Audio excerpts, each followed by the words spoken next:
Okay, wow. Looks like we've got a lot to cover today. You guys really went all out with the research on this one, huh? Articles, studies, even some notes from other podcasts, huh? This is great. Right. We're going to be diving deep into the psychology of side relationships. So get ready. Yeah, and this is a fascinating topic because Yeah. it really gets into some fundamental stuff about human nature. Needs, desires, how we form relationships, the whole shebang. Right. And we're going to be breaking it all down for you so you can, get those juicy insights without having to wade through all those long research papers. Exactly. Okay, so I guess the first thing that jumps out from all this material is like this whole idea of the forbidden fruit. Uh-huh. Like, why are we so drawn to what we can't have? Some of the research you sent over actually talks about how that's kind of wired into our brains. Oh, absolutely. There's that thrill, of breaking the rules, the heightened emotional stakes. I mean, think about it. Yeah. You're told you can't have something, and suddenly, oh, you want it even more? It's like reverse psychology almost. Right. And there's a study that found that the idea of what could be, it's so much more appealing than what is, Yeah. especially when it comes to, romantic relationships. Oh, totally. It's like we build up this whole fantasy version in our minds. Makes it easier to justify things, maybe. I don't know. Perhaps. And it's not just about fantasy, is it? Because some of this research also highlights how these kinds of relationships can really affect a person's like self-worth, their identity even. Oh, absolutely. Think about the person who's seeking validation through these side relationships. They might feel, unseen or unappreciated in their primary one. Yeah. And so they're looking for that recognition elsewhere. The problem is, that kind of validation, it's usually fleeting. Yeah. And it can lead to even more guilt and confusion down the line. It's like a vicious cycle. So true. And speaking of shifting perspectives, it's interesting how society's view of, infidelity and all this is changing. While it's traditionally been like super taboo, things are getting more complicated, right? Right. I mean, we're seeing all these non-traditional relationship models emerging, like polyamory. Yeah. And it really challenges the very definition of commitment. What does it even mean? Yeah. And the source materials, it even suggests that we need to go beyond just judging these situations and actually try to understand the reasons behind them, the why. The why, yeah, totally makes you think. Yeah. Okay, this next part is where things get really interesting. The research you sent me dives into how our childhood experiences can shape our adult relationships, especially through this thing called attachment theory. Ah, attachment theory, yes. So Yeah. basically, it explains how the bonds we form in childhood can really impact our relationships, as adults. Like echoes from the past. Yeah, exactly.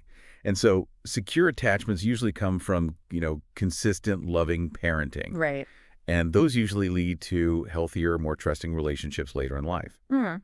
But if someone's had, let's say, inconsistent parenting, maybe neglect, they might develop these anxious or avoidant attachment styles, Right. which can make those stable relationships much more challenging to create. And one study gave this really powerful example, about how children who grow up, in homes where infidelity is common, they might actually view it as normal. Oh, wow. Yeah. Imagine that, having the lines between loyalty and dishonesty just totally blurred. From such a young age, Yeah. it's like this learned behavior. Yeah. And, even if we don't consciously realize it, these early experiences, they can have such a huge impact on how we approach love and commitment later on. It's kind of wild when you think about it. It is. Okay, let's talk about something I've always been kind of fascinated by, the whole psychological needs versus desires thing. Right. How does that play into all of this? So I'm glad you brought that up.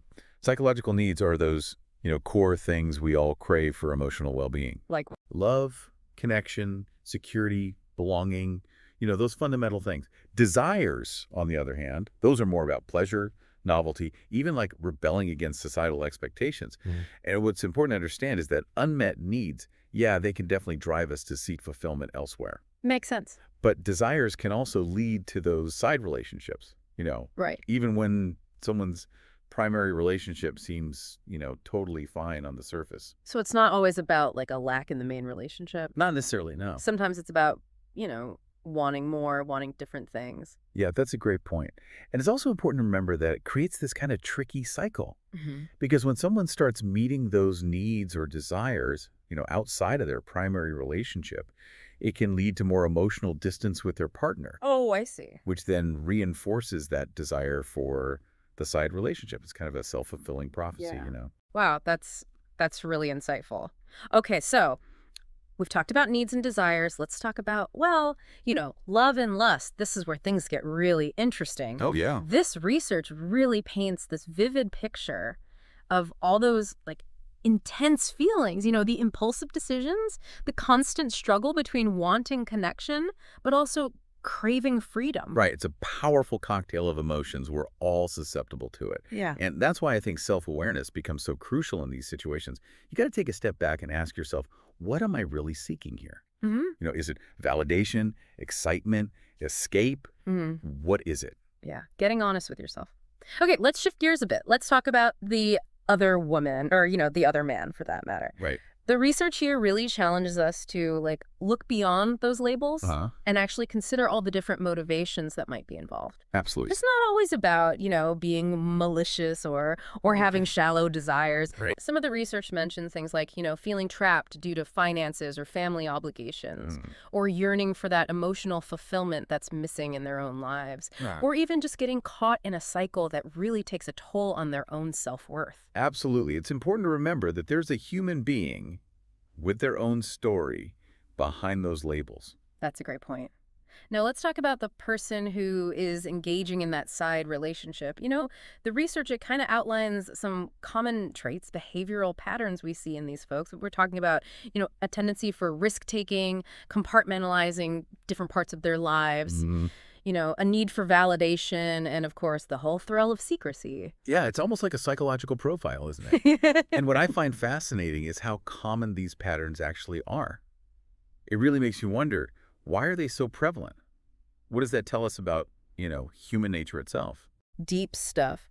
But let's not forget about the partner who might be completely unaware of all of this. The research talks about that emotional distance they might not even recognize. Right. And the impact that has on trust. It can be devastating.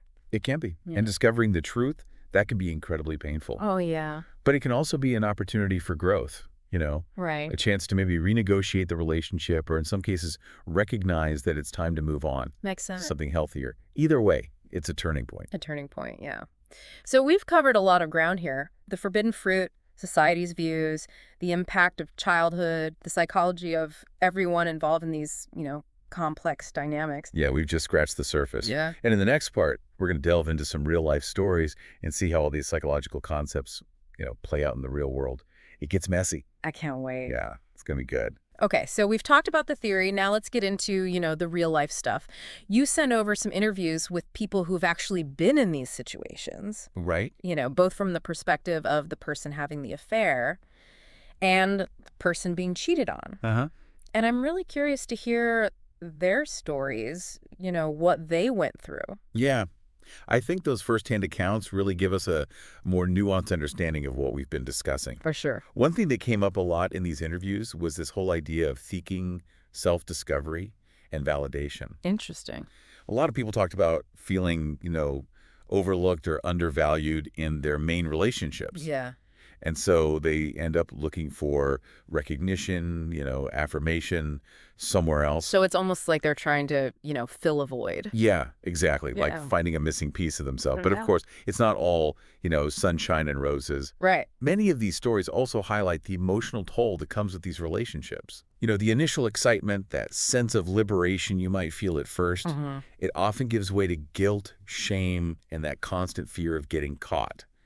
That's a real roller coaster. It sounds exhausting. It can be. Yeah. And it really underscores how important communication is. Oh, yeah. Not just in the, the side relationship, but also in the primary one. Right, of course. Some of the people who seem to navigate these situations in a, more healthy way, they talked about setting clear boundaries, and expectations from the very beginning. Makes sense. It's not always easy.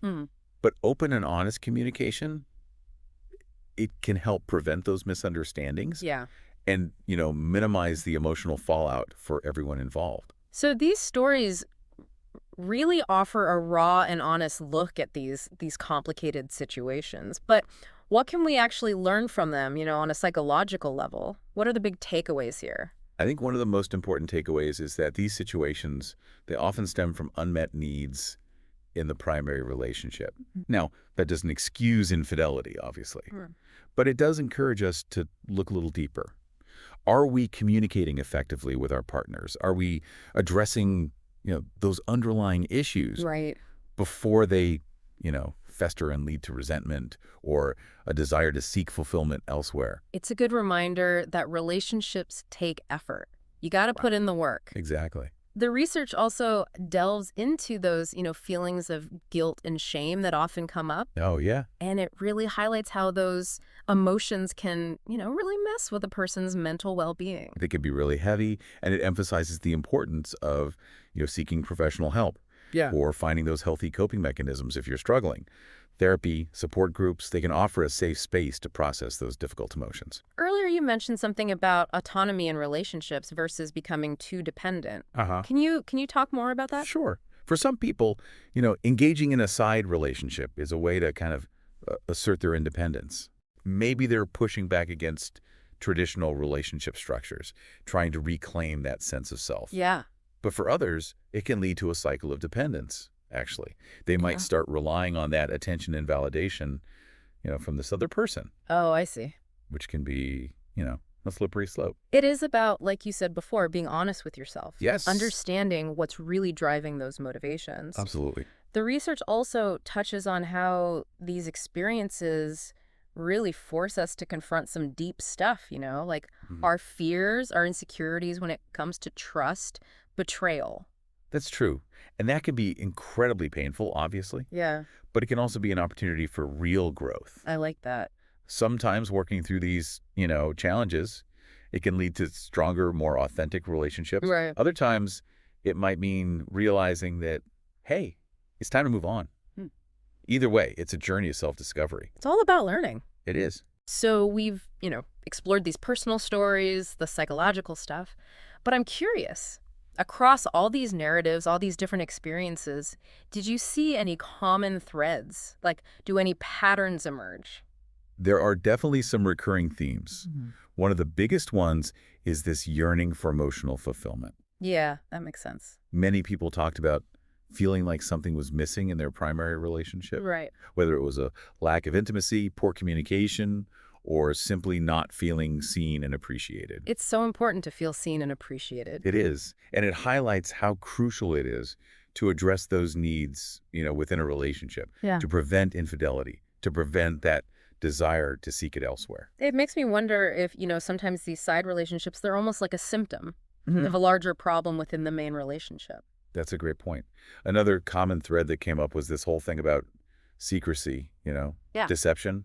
While the excitement of a, hidden romance can be intoxicating at first, it often leads to this heavy burden, guilt, anxiety, fear of being exposed. Yeah, that secrecy, it's a double-edged sword for sure. The research also mentions power dynamics a bit. Yes, that's another important aspect. Sometimes a side relationship can give someone, a sense of power, a sense of control they might not feel in their main relationship. Okay. This could be due to things like age differences, financial disparities, even emotional vulnerabilities. Right. Understanding those power dynamics is essential for navigating these, already complex situations. Yeah, that's a really good point. Yeah. What about, societal influences? Do cultural norms and expectations play a role in all of this? They absolutely do. The research emphasizes how views on, infidelity can vary drastically across different cultures. Oh, yeah, for sure. In some cultures, extramarital affairs might be more accepted, even encouraged in some cases. While in others, they're met with, intense shame and stigma. And these cultural contexts, they really shape how individuals interpret their experiences and the choices they make. Right. It's like everyone's playing by different rules. Kind of, yeah. Yeah. But one thing that seems to be pretty universal, across the board, is that potential for transformation and reflection. I like that. While some individuals, they get caught in that cycle of infidelity, Right.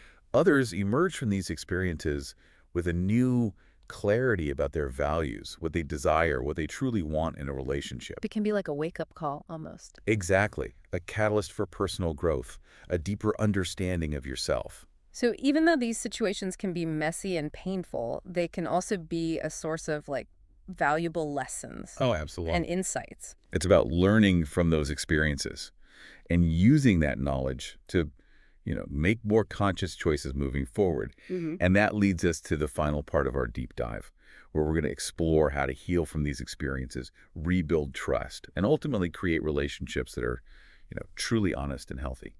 All right, so we've really explored a lot, the psychology, the personal stories, the societal influences. Mhm. Now let's talk about healing. How do we move forward from all of this? You Mm. sent over some really good stuff on rebuilding trust. Right. And I think that's what I'm most curious about, after everything we've talked about. How do you even begin to mend those broken pieces? Well, it's definitely a process. It's Yeah. not something that happens overnight. Right. But the research really emphasizes creating that safe space for communication Okay. where both partners can, feel heard, feel understood. Makes sense. It means acknowledging the pain that was caused, Hmm. expressing those emotions and taking Mhm. responsibility for the actions that led to that breakdown in trust. I can imagine those conversations being so difficult. They can be. They require a lot of courage, Yeah. vulnerability on both sides. And the research also highlights transparency. Okay. Being willing to answer those tough questions, reassure your partner, Mm-hmm. demonstrate that commitment to change. Mm-hmm. It's about rebuilding that foundation, Mm. brick by brick. So communication, transparency, those are key. Absolutely. What about, personal growth? How does that play into healing? Oh, personal growth is so important. Both partners need to do some serious soul searching here. Yeah. For the person who strayed, it's about understanding those motivations, Right. maybe through therapy, self-reflection, journaling, whatever works. Yeah. And for the betrayed partner, it's about rebuilding that self-esteem, Okay. setting those healthy boundaries, reclaiming that sense of self-worth. It's like everyone involved has to level up in a way. And speaking of support, the research also talks about like therapy and other coping mechanisms for dealing with all the emotional fallout from these situations. Yeah, therapy can be incredibly valuable. It provides a structured environment to, really work through those intense emotions Right. and learn how to develop healthier patterns in your relationships.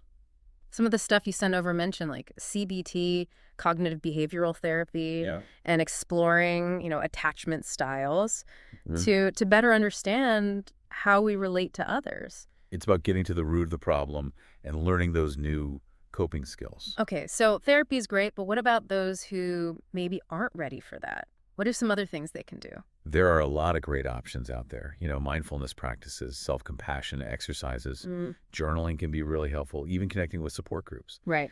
All of these things can help you, process those emotions, reduce stress, and create a sense of connection. It's about building a whole toolbox, of healthy coping strategies. Exactly. Find what works for you. After this deep dive, this whole exploration of the psychology of all of this, Yeah. I keep coming back to this question of like, what have we learned about love, Yeah. and loyalty? And how do we move forward and create relationships that are, truly honest, healthy, and real? It's the million-dollar question, isn't it? It is. I think one of the biggest takeaways, it might sound simple, but it's communication. Yeah. Open, honest, consistent communication. It's the foundation. It's so important. It is. It's about expressing our needs, Yeah. truly listening to our partners and addressing those issues before they, become major problems. Address them head on. Exactly.